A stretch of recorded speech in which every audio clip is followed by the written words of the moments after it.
moving an object in Premiere Pro or making an image move is so easy, okay? So I'm going to jump straight in and show you how.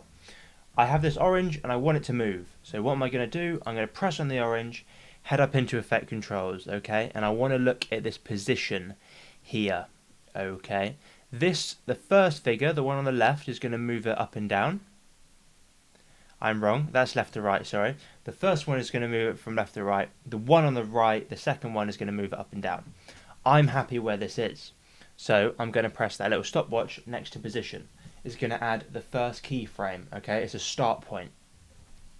Then move my timeline, let's say about halfway, wherever you want the finish point to be, or a point of movement, okay? Then adjust your position again to where you want it to be by that time, if that makes any sense. And it's going to make a second keyframe, and it's going to move across the screen to get there.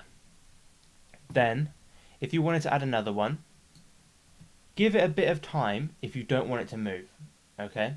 So then just press keyframe to add another one, and you've essentially created a stationary period, okay? So that's important. I forgot that all the time when I was first doing it. Then, of course, you want it to move again. Literally just move it to where you want it to go, and it's going to automatically create that keyframe.